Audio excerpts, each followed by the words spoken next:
Matahari sore tanggal 22 Agustus 2025 menebarkan bayangan panjang yang menusuk di atas meja mahoni mengkilap di ruang kerja Khalid. Aisyah bergerak di ruangan itu dengan anggun, hatinya dipenuhi kebahagiaan sederhana, menyiapkan kejutan untuk suaminya. Dia telah merencanakan makan malam istimewa, perayaan kecil ulang tahun pernikahan mereka, sebuah tonggak yang terasa monumental sekaligus lembut.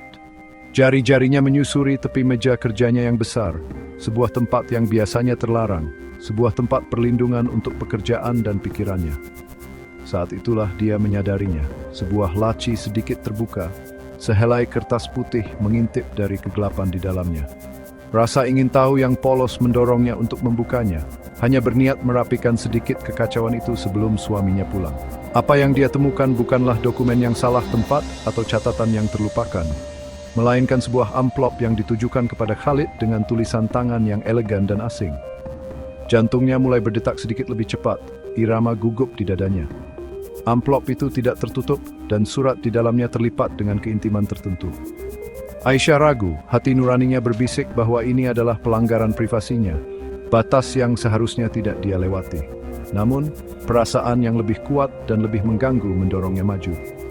Itu adalah firasat, ketakutan dingin yang merasuk jauh ke dalam jiwanya, memberitahunya bahwa isi surat ini menyimpan kebenaran yang tidak dia persiapkan. Dengan tangan gemetar, dia dengan hati-hati mengeluarkan selembar kertas itu dari amplopnya. Napasnya tertahan di tenggorokannya saat dia membukanya. Aroma melati yang manis, wangi yang tidak dia pakai, tercium ke arahnya. Sebuah awal dari sakit hati yang akan terungkap di depan matanya. Kata-kata di halaman itu tampak berenang di depannya. Setiap kata adalah sengatan yang tajam. Itu adalah surat cinta, tanpa malu dan sangat pribadi, ditandatangani dengan nama yang terasa seperti belati di hatinya, Laila. Tulisan itu berbicara tentang momen-momen yang dibagikan, tentang tawa rahasia dan tentang hubungan yang terasa mendalam dan tak terpisahkan. Dunia Aisyah, yang dulunya begitu stabil dan penuh cahaya, tiba-tiba miring dari porosnya. Ruangan terasa lebih kecil, udara lebih tebal dan keheningan di sekitarnya menjadi memekakkan telinga. Dia membaca surat itu lagi dan lagi, berharap matanya menipunya, berdoa agar ini semacam kesalahpahaman yang kejam, peninggalan dari masa lalu sebelum zamannya. Tapi penyebutan peristiwa baru-baru ini, makan malam yang konon mereka bagikan minggu lalu, mengkonfirmasi ketakutan terburuknya. Ini bukan kenangan dari dulu, ini terjadi sekarang. Gelombang emosi menghantamnya, lautan badai kejutan, pengkhianatan dan rasa sakit yang begitu tajam hingga terasa fisik. Pikirannya berlomba, mencoba menyatukan fragmen percakapan, malam-malam larut yang tidak dapat dijelaskan, dan jarak halus yang telah merayap di antara dia dan Khalid. Apakah dia buta? Atau apakah dia hanya memilih untuk tidak melihat tanda-tanda yang mungkin selalu ada? Cinta yang dia yakini sepenuhnya miliknya kini menjadi komoditas bersama, harta yang dijarah oleh orang lain. Wanita yang dia lihat di cermin, istri Khalid, tiba-tiba terasa seperti orang asing. Fondasi pernikahannya yang dibangun di atas kepercayaan dan pengabdian telah hancur menjadi debu dengan penemuan selembar kertas beraroma. Aisyah dengan hati-hati melipat surat itu dan memasukkannya kembali ke dalam amplop. Gerakannya lambat dan disengaja, seolah sedang menangani makhluk beracun. Dia menutup laci, bunyi klik lembut menggemakan suara pintu yang menutup kebahagiaannya. Insting pertamanya adalah berteriak, melemparkan surat itu ke Khalid begitu dia masuk dan menuntut penjelasan. Dia membayangkan konfrontasi, banjir tuduhan dan air mata yang pasti akan menyusul. Kemarahan membakar di dalam dirinya, api kebenaran yang menuntut untuk dilepaskan. Bagaimana dia bisa melakukan ini padanya? Bagaimana dia bisa mengkhianati janji yang mereka buat, kehidupan yang mereka bangun bersama dengan begitu banyak perhatian dan harapan? Pertanyaan-pertanyaan berputar di benaknya, masing-masing lebih menyakitkan dari yang terakhir, membuatnya merasa pusing dan sesak napas. Tetapi ketika kejutan awal mulai mereda, perasaan yang berbeda menggantikannya, rasa hati-hati yang mengerikan. Menghadapinya sekarang, dalam panasnya kemarahan dan luka hatinya, hanya akan menyebabkan kekacauan. Dia mungkin menyangkalnya, memutarbalikkan cerita, atau bahkan menyalahkannya karena melanggar privasinya. Dia mengenal suaminya. Dia adalah ahli kata-kata, mampu merangkai narasi yang bisa membuat siapapun meragukan kenyataan mereka sendiri. Tidak, dia tidak bisa terburu-buru. Dia membutuhkan lebih dari sekadar surat. Dia membutuhkan bukti, sesuatu yang tak terbantahkan yang tidak akan menyisakan ruang untuk kebohongan atau manipulasi. Pikiran itu menyiksa, memperpanjang penderitaannya, tetapi dia mengerti itu perlu. Dia harus menelan rasa sakitnya dan mengenakan topeng normalitas, sebuah hal yang terasa hampir mustahil. Hidup di bawah atap yang sama dengan pengetahuan baru ini adalah bentuk penyiksaan. Setiap senyum dari Khalid terasa seperti ejekan. Setiap sentuhan pengingat akan tipu dayanya. Aisyah mendapati dirinya mengamati Khalid dengan pengawasan yang terpisah, menganalisis setiap kata dan tindakannya. Cara dia menjaga ponselnya, pertemuan larut malam yang tiba-tiba, aroma parfum yang berbeda yang samar-samar melekat di pakaiannya, semuanya mulai membentuk gambaran yang mengerikan. Keraguan adalah racun, meresap ke setiap sudut hidupnya, mencemari setiap makan bersama dan percakapan. Dia merasa seperti seorang aktris dalam sebuah drama, mengucapkan dialognya dengan senyum sementara hatinya hancur di belakang panggung. Usaha itu melelahkan, menguras semua energi dan kegembiraannya. Malam adalah yang terberat. Berbaring di sampingnya dalam kegelapan, dia akan mendengarkan ritme napasnya yang stabil dan bertanya-tanya apakah dia memimpikannya atau Laila.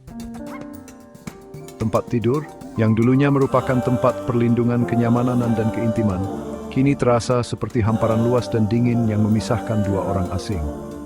Dia akan menutup matanya dan melihat kata-kata dari surat itu terbakar di belakang kelopak matanya. Pengingat yang konstan dan menyakitkan akan kepercayaannya yang hancur. Tidur tidak menawarkan pelarian, karena mimpinya dihantui oleh bayangan dan bisikan pengkhianatan. Aisyah merasa sangat sendirian dalam penderitaan diamnya, terperangkap dalam mimpi buruk yang tidak bisa dia bangun, dengan pria yang dia cintai berubah menjadi sumber kesedihan terdalamnya.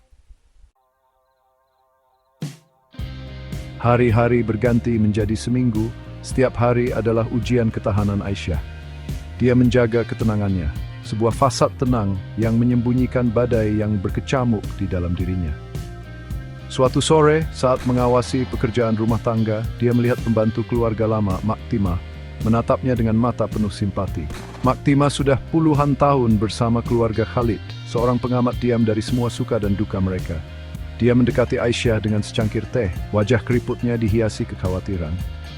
"Puan terlihat lelah," katanya lembut, suaranya serak karena usia. "Apakah semuanya baik-baik saja?" Aisyah ingin curhat padanya, mencurahkan isi hatinya, tetapi dia menahan diri, tidak yakin apakah dia bisa mempercayai siapapun di rumah ini yang tidak lagi terasa seperti miliknya sendiri. Maktimah sepertinya memahami keraguannya. Dia berlama-lama sejenak, tatapannya melayang ke arah taman.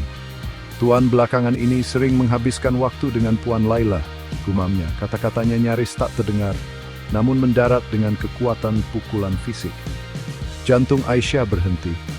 Mendengar nama itu diucapkan oleh orang lain membuatnya semakin nyata, semakin menyakitkan. "Mereka bilang dia teman dekat keluarga," Maktimah melanjutkan. Matanya masih terpaku pada bunga-bunga di kejauhan, tapi mereka terlihat lebih dekat dari yang seharusnya teman. "Saya pernah melihat mereka bersama, tertawa di taman ketika mereka pikir tidak ada yang melihat." Kata-kata pelayan tua itu tidak jahat. Itu adalah peringatan lembut, konfirmasi kecurigaan yang telah menggerogoti jiwa Aisyah. Informasi itu meskipun menghancurkan, Aisyah tidak gila. Dia tidak membayangkan jarak itu atau salah menafsirkan tanda-tandanya. Pengakuan Maktimah adalah potongan kedua dari teka-teki itu, yang sangat cocok dengan surat misterius itu. Pengkhianatan itu bukan lagi hanya kecurigaan, itu adalah kenyataan yang terbentuk di bayangan rumahnya sendiri. Aisyah berterima kasih kepada pelayan tua itu dengan anggukan, tenggorokannya terlalu tercekat untuk berbicara. Saat Maktimah mundur, meninggalkan Aisyah sendirian dengan pikirannya, rasa isolasi yang mendalam menyelimutinya. Dia berada di negeri asing, jauh dari keluarganya sendiri dan sistem pendukung yang selalu dia kenal. Dia adalah orang asing dalam pernikahannya sendiri, dikhianati oleh satu-satunya orang yang seharusnya dia percayai di atas segalanya. Di saat-saat keputusasaan terdalamnya, Aisyah beralih ke satu tempat di mana dia selalu dapat menemukan penghiburan sajadahnya. Dia akan mundur ke kamarnya, satu-satunya tempat yang masih terasa benar-benar miliknya, dan mencurahkan isi hatinya kepada Tuhan. Dalam kesucian doanya yang tenang, dia menangis untuk hatinya yang hancur, untuk mimpinya yang hancur, dan untuk masa depan yang kini terasa begitu tidak pasti. Dia tidak berdoa untuk balas dendam atau agar Khalid menderita. Sebaliknya dia berdoa untuk kejelasan dan kekuatan. Dia memohon sebuah tanda secercah cahaya untuk membimbingnya melewati kegelapan yang luar biasa ini.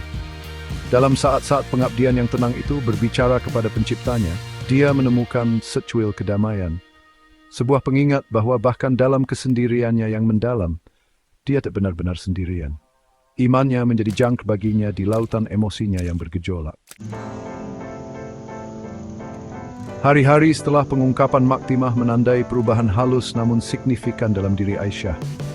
Kesedihan yang mentah dan melumpuhkan mulai surut digantikan oleh tekad yang tenang dan jernih. Rasa sakit itu masih ada, nyeri konstan di dadanya, tetapi tidak lagi melumpuhkannya.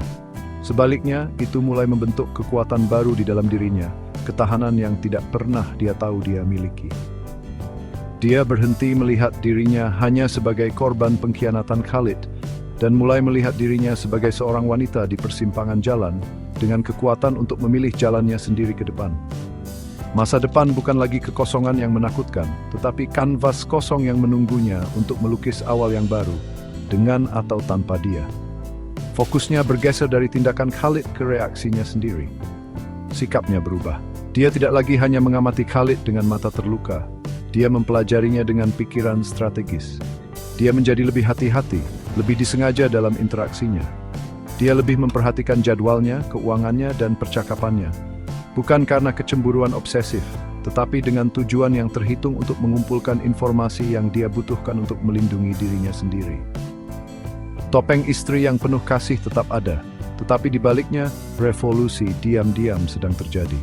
Aisyah mempersenjatai dirinya bukan dengan senjata kemarahan, tetapi dengan kekuatan kebenaran yang tak terbantahkan. Dia tahu konfrontasi langsung tanpa rencana yang matang akan menjadi kesalahan. Dia harus lebih cerdas, lebih kuat, dan lebih siap dari sebelumnya. Doanya juga berubah.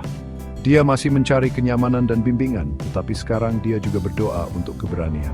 Dia berdoa untuk kebijaksanaan, untuk mengetahui kapan waktu yang tepat untuk bertindak, dan kekuatan untuk menindaklanjuti keputusannya, apapun itu. Dia mulai membayangkan kehidupan untuk dirinya sendiri, yang ditentukan oleh harga diri dan kebahagiaannya sendiri, bukan oleh kesetiaan suaminya atau ketidaksetiaannya. Pergeseran mental ini memberdayakan. Ketakutan akan kesendirian perlahan-lahan digantikan oleh prospek kemandirian yang menarik, meskipun menakutkan. Dia lebih dari sekadar istri Khalid. Dia adalah Aisyah, seorang wanita beriman, bermartabat, dan memiliki ketabahan batin yang baru ditemukan yang tidak dapat diambil oleh siapapun darinya. Aisyah tahu jalan di depan akan sulit. Konfrontasi tidak dapat dihindari, dan dampaknya kemungkinan akan menyakitkan dan kacau. Tapi dia tidak lagi takut.